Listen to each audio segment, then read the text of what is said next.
So my first question is, what are you most passionate about? Ah, wow. Um, I guess I would say my passion is to find ways to express my inner world.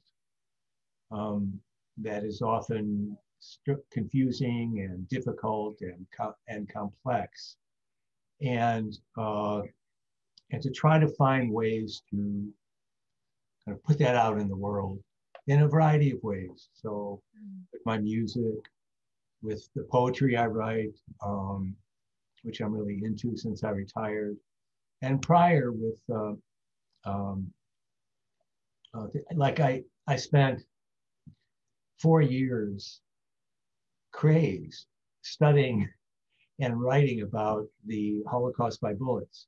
I mean, it just got into my mind that I had to do this thing. And I don't know, I found out later maybe where it came from, but I didn't know when it was happening. My poor wife, I mean, she looks back on that time where I was writing this play, and it's a musical play called The Singspiel about the Holocaust by bullets. And I find out later through 23andMe that I get contacted by a cousin, a genetic cousin I never knew I had,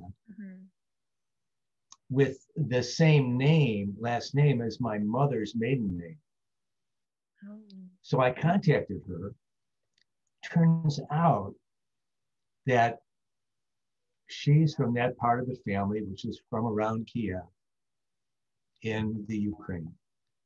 And that my relatives, including my great uncle and his wife and others, had been murdered at Babi Yar in Kiev, which is the what I was writing about and what I became crazy about. So I think that's really been, I think that when you say passion, that's what I think of is just, that there are these things in me that I gotta say that I have to kind of delve into and struggle with, and then find a way to express them.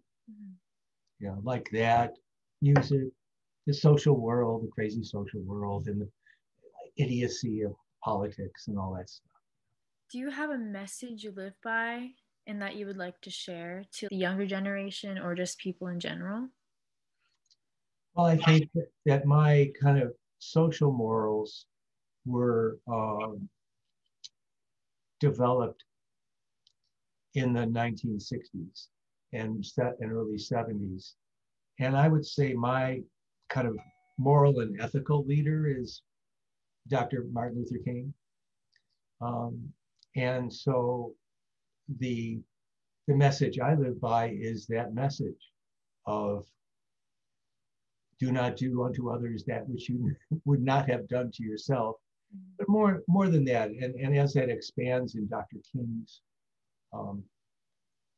ideas of really understanding the barriers to that expression in the United States, particularly around racism, militarism, and economic exploitation, are the three great evils that he points to, including consumerism in that sense. And I've taken that to heart over all these years, and really followed his pacifism and his kind of depth of understanding of and there are great currents within the Jewish tradition that support all of that I've been able to find through Or Shalom. So I would say that's my message is, follow those principles and really look deeply in what they mean. What is American consumerism? What is American militarism? What is racism? We're all looking at that these days for sure. And that's really a good thing. And what are the lies that we've all been, kind of get beyond the lies. I've been reading James Baldwin crazily because he's really got it. And his new interpreter, this guy, Gaude, Gaude, this intellectual historian from, I think he's Yale. Oh, amazing. And he brings Baldwin again to us in a way that's just gripping. So to me, that's that's what and that's really the kind of work I did all my life, was to um, try to figure that out in a practical way on my daily life, including with my work. You were talking before about how you're passionate about creatively expressing yourself. What have you been doing recently in this pandemic to express yourself? Well, I've been writing a lot of poetry. Mm-hmm. I wrote a bunch of poems about the actual pandemic and from the point of view of the virus. Mm. You know, I have great sympathy for the virus, Yeah. and just doing its job. You know, we're the problem. It's neutral.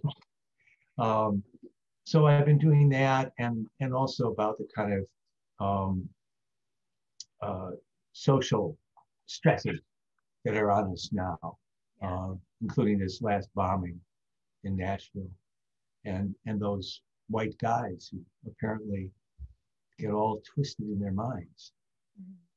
during this whole time. And I'm beginning to understand that a little bit better. So I've been writing a lot of poetry, um, working with Or Shalom's social justice Mhm.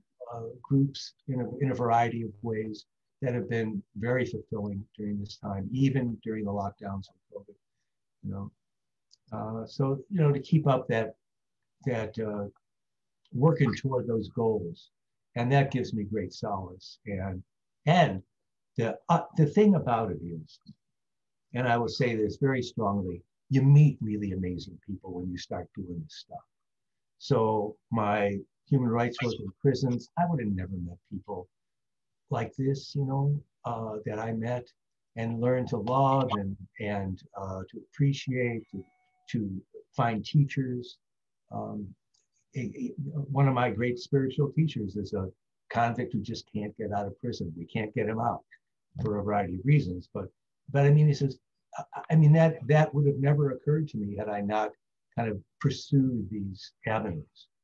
Um, yeah, so uh, so that kind of activity uh, to me is very an important part of kind of coping as well as growing.